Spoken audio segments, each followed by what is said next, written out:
स्वागत करता हूँ आपका अपना यूट्यूब चैनल मैथ्स अड्डा में। चलिए मैं हाजिर हो गया एक नया सेशन लेके। आज हम करेंगे दी प्लेटफॉर्म का वॉल्यूम 4 का जीके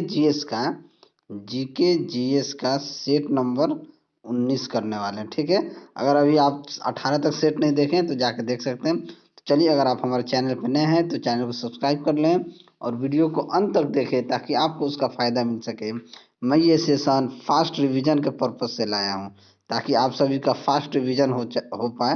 और ये बहुत क्या नाम है, 10 से 15 मिनट के बीच में मैं आपको 40 क्वेश्चन करा के चला जाऊंगा और इसका पीडीएफ मैं अपने टेलीग्राम चैनल पे डाल दूंगा, तो आप वहां से पीडीएफ इसका प्राप्त कर सकते हैं। तो चलिए बिना टाइम वेस्ट किए ही हम क्या करते हैं, हम शुरू करते हैं। तो आज का पहला क्वेश्चन हम देखते हैं। पहला क्वेश्चन है कि यमुना नदी डैश डैश में गंगा से मिलती है।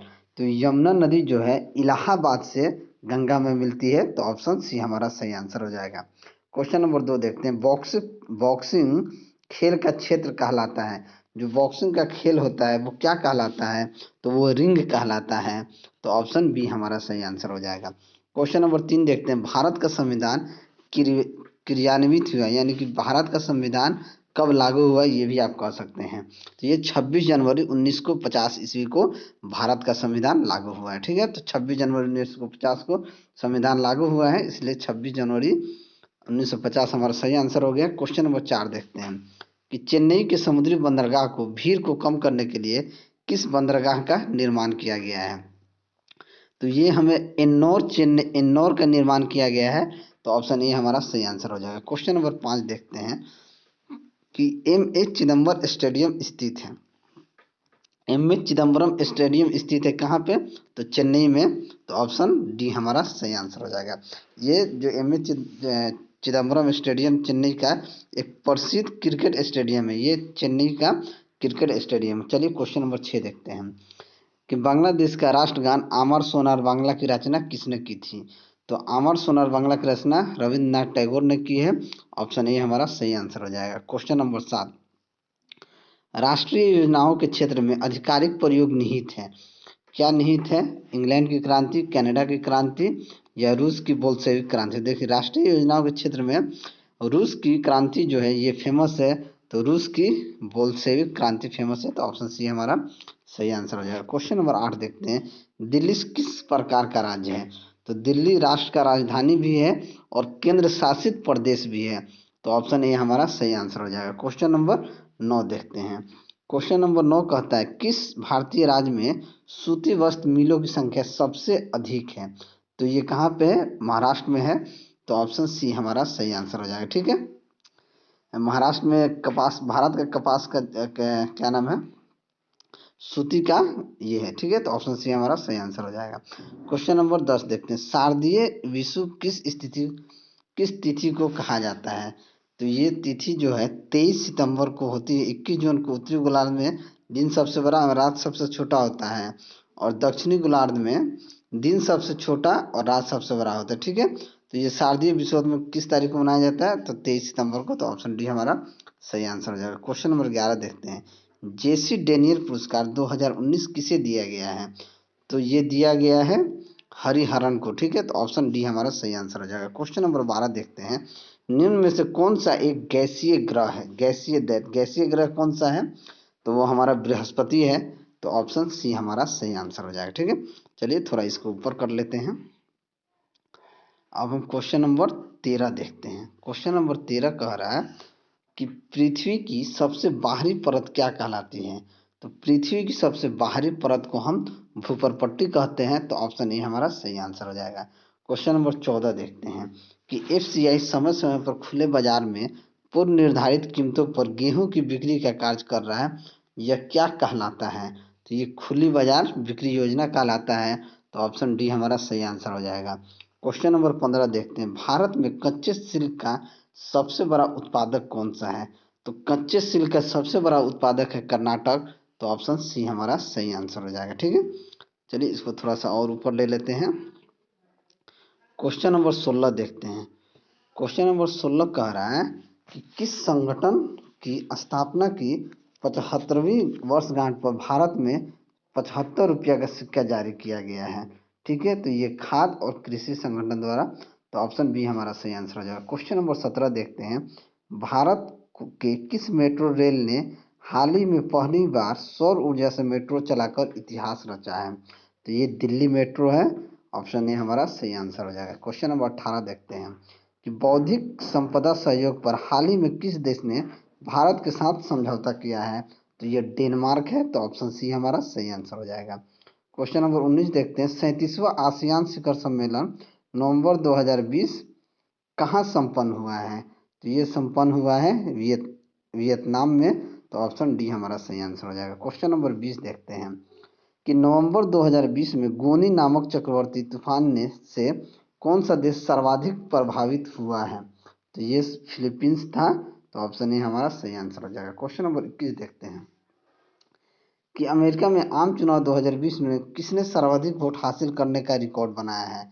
तो किसने बनाया? तो जो बाइडेन ने, और वे अमेरिका के राष्ट्रपति अभी जो बाइडेन है। ठीक है, तो चलिए अगला क्वेश्चन देखते हैं। 22 किस राज्य सरकार ने लघु और सीमांत किसानों के लिए जल कल योजना शुरू की है? तो ये कौन सा राज्य है? तो ये आंध्र प्रदेश है। तो ऑप्शन ए हमारा सही आंसर हो जाएगा। क्वेश्चन नंबर 23 देखते हैं। Let me see it now पुस्तक के लेखक कौन है? तो ये राकेश मारिया जी हैं। तो ऑप्शन सी हमारा सही आंसर हो जाएगा। क्वेश्चन नंबर 24 देखते हैं। अंतर्राष्ट्रीय मानवाधिकार संस्था एमनेस्टी इंटरनेशनल ने हाल ही में किस देश में अपना कामकाज रोक दिया है? तो ये भारत में अपना कामकाज रोक दिया है। तो ऑप्शन बी हमारा सही आंसर हो जाएगा। क्वेश्चन नंबर 25 देखते हैं। पंज तथा आमू दरिया नदी बेसिन के अद्वितीय पारिस्थितिकी तंत्र के संरक्षण हेतु किन किन देशों के मध्य समझौता हुआ है? तो ये देखिए अफगानिस्तान और तजाकिस्तान के बीच हुआ है। तो ऑप्शन सी हमारा सही आंसर हो जाएगा। ठीक है, चलिए क्वेश्चन नंबर 56 देखते हैं कि चींटी के डंक में कौन सा अम्ल पाया जाता है? तो चींटी के डंक में ये फॉर्मिक अम्ल पाया जाता है।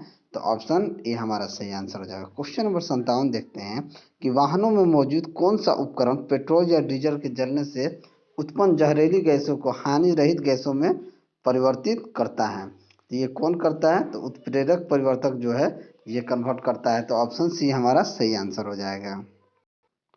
चलिए अगला क्वेश्चन देखते हैं। क्वेश्चन नंबर 58 यदि एक इकाई बिजली का मूल्य 5 रुपया है और एक महीने में खर्च होने वाले कुल विद्युत 250 किलोवाट है, तो उस माह में व्यय बिजली का कितना होगा? ठीक है, कितना रुपया होगा? देखिए यूनिट खर्च होता है, इसके लिए पी एन टी अपॉन 100 कर दीजिए। आपका टोटल जो खर्च होगा ये आ जाएगा। पी मतलब पावर, एन मतलब कितना टाइम्स। ठीक है, तो बिजली का क्रय मूल्य कितना है? 5 रुपया है और 250 किलोवाट। तो 250 को अगर हम 5 से गुना करें तो ये 1250 हो जाएगा। ठीक है, तो ये 1250 हो जाएगा। तो हमें कितना हो जाएगा? 1250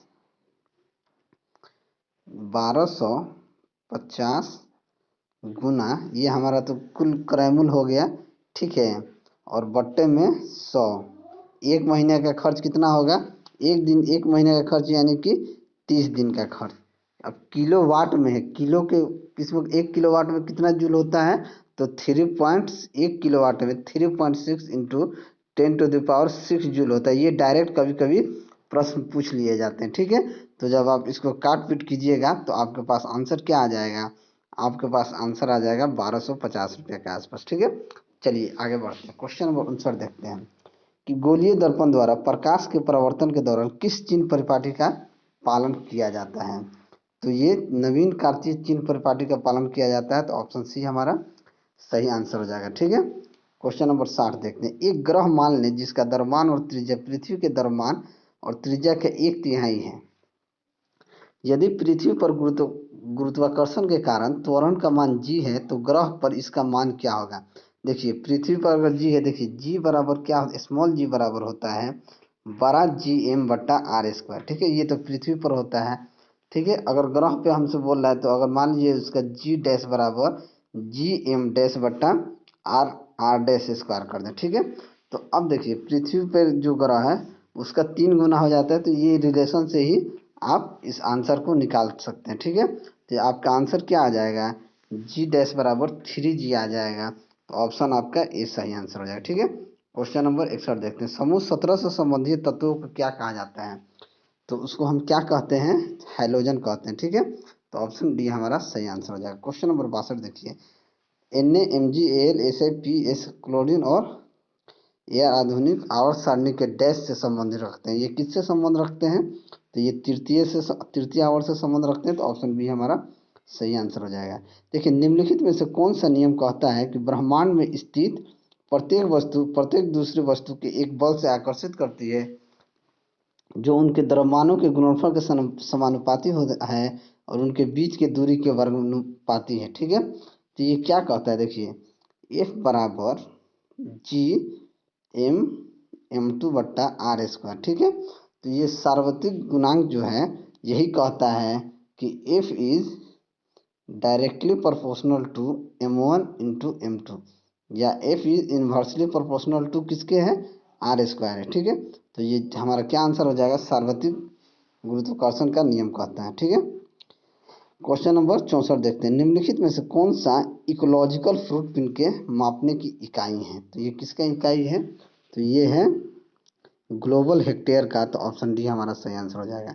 क्वेश्चन नंबर 65 देखते हैं, एक अनिषेचित मानव अंडे में सामान्यतः सामान्यतः क्या होता है, एक एक्स और एक वाई क्रोमोसोम होता है। तो ऑप्शन सी हमारा सही आंसर हो जाएगा। क्वेश्चन नंबर 66 देखते हैं कि एक औसत वयस्क मानव में निम्न में से किसकी लंबाई 23 फीट होती है। किसकी लंबाई 23 फीट होती है। देखिए, जो छोटी आंत होती है ना, कहने को छोटी है लेकिन वो सबसे बड़ी होती है। तो ऑप्शन बी हमारा सही आंसर हो जाएगा। ठीक है, चलिए इसको ऊपर कर ले थोड़ा, ये हमारा 67। चलिए क्वेश्चन नंबर 67 देखते हैं, जब कैल्शियम को पानी से उपचारित किया जाता है तो क्या होता है। यह पानी के साथ अभिक्रिया नहीं करता है, यह पानी के साथ तेजी से अभिक्रिया करता है, यह पानी के साथ कम तेजी से अभिक्रिया करता है, या यह पानी के साथ कम तेजी से अभिक्रिया करता है। ठीक है, और बनने वाले हाइड्रोजन से बुलबुले कैल्शियम की सतह पर चिपक जाता है। ये ऑप्शन 3 और ऑप्शन 4 हमारा सही है। तो किसमें, तो ऑप्शन बी हमारा सही आंसर हो जाएगा। क्वेश्चन नंबर 68 देखते हैं, फेफड़े से हृदय के लिए रक्त को ले जाने वाली रुधिर वाहिका को कहा जाता है। तो देखिए, फेफड़े से हृदय के लिए रक्त को ले जाने वाली रुधिर को हम क्या कहते हैं, तो उसको हम कहते हैं फुफ्फुस धमनी। तो ऑप्शन बी हमारा सही आंसर हो जाएगा। क्वेश्चन नंबर 59 देखते हैं, एथलीट फुट बीमारी है वो क्या है, तो वो है फफूंद से होती है। तो ऑप्शन बी हमारा सही आंसर हो जाएगा। ठीक है, ये रहा लास्ट क्वेश्चन। क्वेश्चन नंबर 70 कह रहा है कि विभवांतर को स्थिर रखते हुए एक परिपथ का प्रतिरोध आधा कर दिया जाए तो धारा पर क्या प्रभाव पड़ेगा। यानी अगर धारा आधा कर दिया जाए तो धारा पर क्या प्रभाव करेगा, वो क्या हो जाएगा, उसका दुगनी हो जाएगा। ठीक है, आधा कर दिया जाएगा तो वो दुगनी हो जाएगी। तो ऑप्शन डी हमारा सही आंसर हो जाएगा। ठीक है, चलिए अगर वीडियो अच्छा लगा हो तो वीडियो को लाइक करें, दोस्तों में शेयर करें। अगर आप हमारे चैनल पर नए हैं तो चैनल को सब्सक्राइब करें।